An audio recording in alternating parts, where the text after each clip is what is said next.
What I'd like to do for our last few minutes this morning is have the panelists that we invited to give just some closing comments to come up, and that's Dr. Kasseleth and Mark Nykrug and Suzanne Hanser and Connie Tomeno.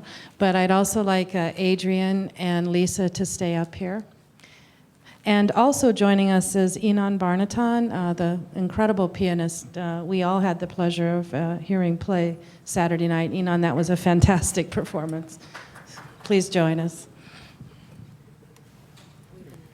I don't think you arranged from oldest to youngest, but it kind of looks that way. No. So since we kind of got schooled by you, Adrian, in the most beautiful way, I'm going to let you go last and ask Barry to start and lead us off. Barry, any closing comments about the conference and where we go forward? I think today for me was so profound, and I've had so many thoughts about distilling the quality of the science, the quality of the music, the interface with music therapy. I've learned so much. It's been a really profound weekend for me. So I just want to close by thanking all of the faculty who came and presented. I want to thank the Chamber Music Festival, Steve Levitsky and Mark Nykrug and all of their staff, and the Cancer Center and UNM for really supporting. You know, we didn't know where this would go and how it would end, but what it promoted was the interactions, and I think that's where the future lies. Barry? I'm going to stand up so I can see those of you who are over here, because I'm hiding behind this podium.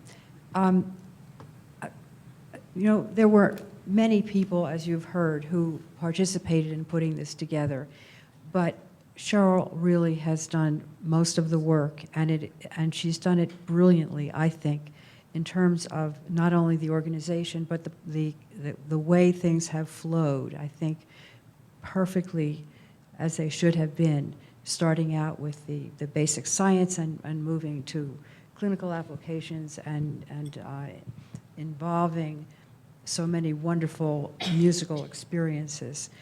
As a scientist, I am enthralled and delighted by what I've heard, but most of all, I love the application of that knowledge to the real world and how it can affect communities and individuals. And I think, Adrian, I think you made me, and I think everyone else, have to find new definitions for ability and disability, because if there's ever ability, you represent it beautifully. And I don't think anyone would look at you or listen to you and think about disability. Quite to the contrary, you are an amazing artist. And I think we all loved and appreciated hearing you play and hearing the others who participated in that realm as well. So I'm grateful for the fact that we can actually translate these very compelling, interesting, fascinating concepts into the real world to make a positive difference. And I thank you, Cheryl, and I thank all of you for being here.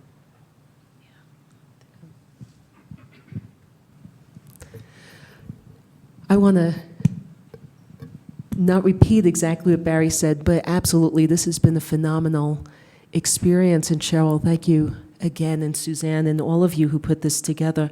Suzanne and I were just talking a little while ago about the different efforts over the past 10, 15 years or so to bring scientists and doctors and musicians together to dialogue and share. And there's always been somewhat disparity between it being heavy science and no clinical work, or all clinical work and little science.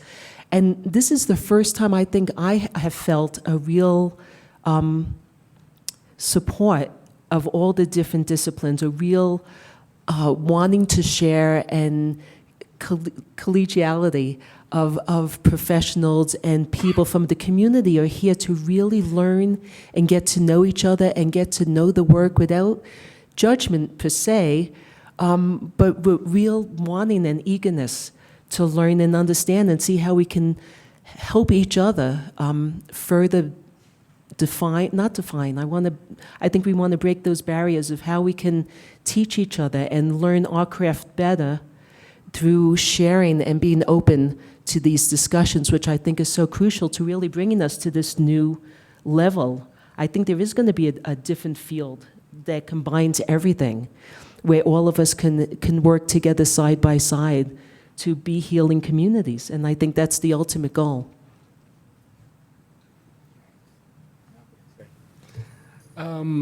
Well, I have to say I'm, especially after having a little taste, I'm even more disappointed that I couldn't be here for more of the conference, since there was such a full schedule of rehearsals and performances.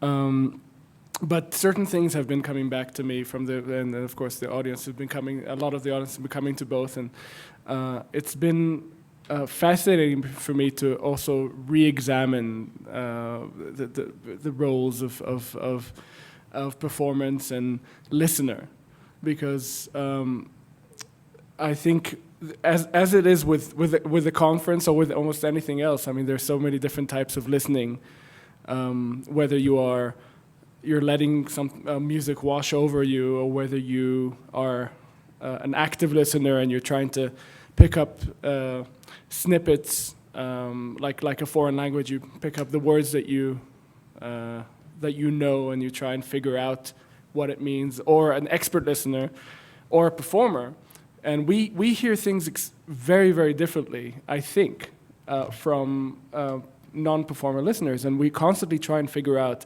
what goes on in the brain of a listener. And I mean, I think that definitely applies to how we listen to music, also applies to how it affects us, and how it affects both medically and musically. So I mean, it's been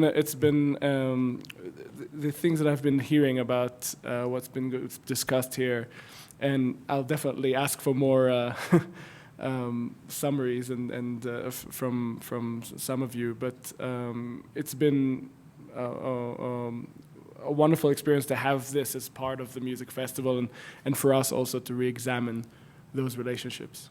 So thank you.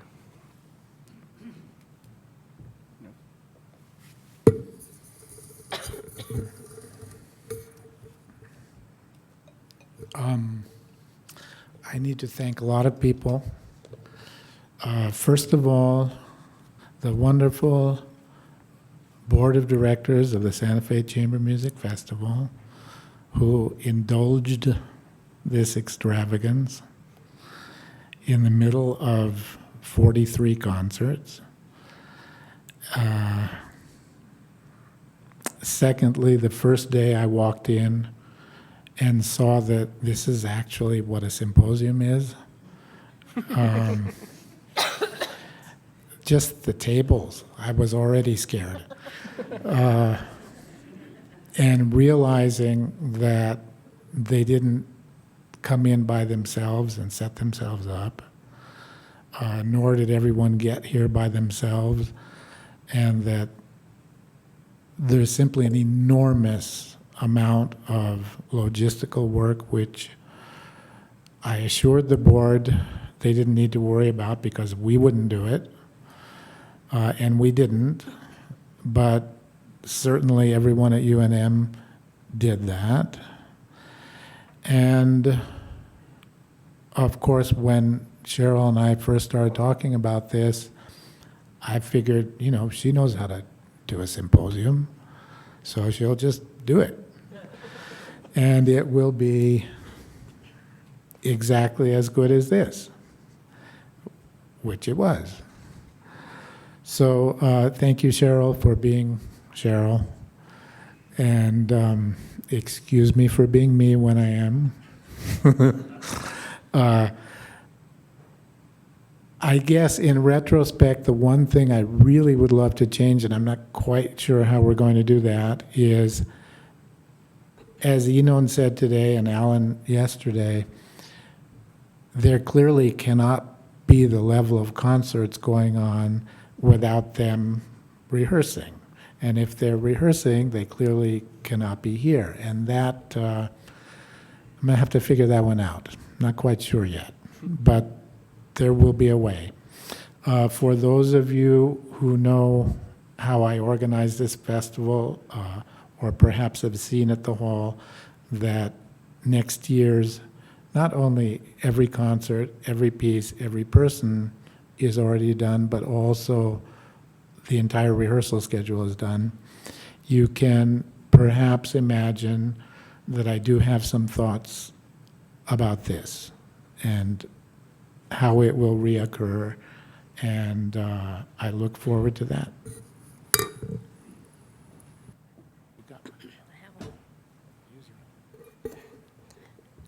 I just want to say thank you. Thank you to you, Mark. I think the first thing that Mark said to me when I saw him a few days ago was, 2.5 years I've been thinking about this. And what a wonderful gestation and birth of a new wonderful project. I hope it continues. I want to watch the baby grow up and walk.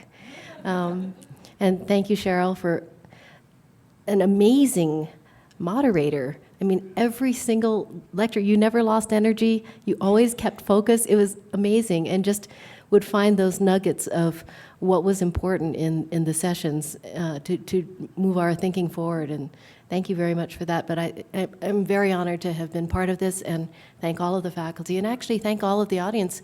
So many of you are experts, and take back all the things that we've all learned back to your communities, and we can plant lots of little seeds of these conferences and keep everything going. Well, Dr. Wong, I hope that you will be willing to treat and care for this new baby. And I, too, want to welcome my new colleagues and friends here to take these collaborations to your home cities, your home institutions, your home environments, and create these remarkable collaborations. And I think I'd like to take Dr. Tomato's comments a little further, because I would like to nominate Dr. Willman and Maestro Nykrug to the United Nations. And you laugh, but I really envision that if scientists and artists, musicians, music therapists, all of us can communicate with such respect, with such evidence behind us, with such a firm foundation, and with the intention of coming together to make the world better, who better than these two in the United Nations? What do you say?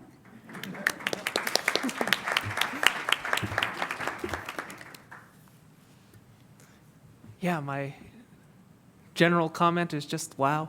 And coming here to hear such a diversity of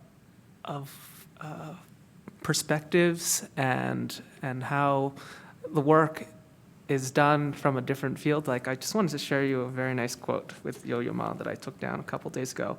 It says, "Every day I make an effort to go towards what I don't understand."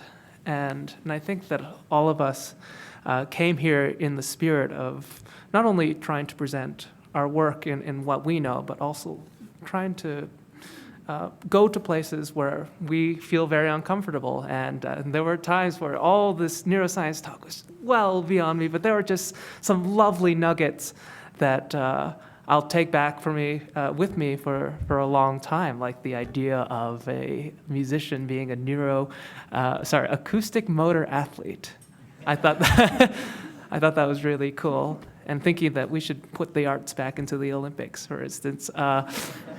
Although it's much more difficult to assess and quantify in the same ways as Usain Bolt running 9.62 yesterday or whatever it was. That was amazing. But what I'm realizing more and more these days is that a lot of us, or all of us, whether we like it or not, are involved in, and I feel like 3 or 4 really big buckets. The first is policy, advocacy, practice, and research. No matter where we come from, I mean, the nature of, for instance, the musician as a researcher, not only understanding what goes on in a text of music, uncovering data, asking questions, and trying to discover some way along an affective or psychomotor or a cognitive way to be able to express whatever is actually on that page. And how music, for instance, is also as much of a science as a tool to show the world something, what we believe our answers to be, and to think that, for instance, Beethoven composed something 250 years ago, my math's really bad, ago, and to think that he came upon what he believed the world to be, and then we can re-internalize that as a truth that is apparent in the present, I think is a wonderful, I think in some ways magical and a miracle, but at the same time there's so much thought and research and the same rigor that scientists also have as well.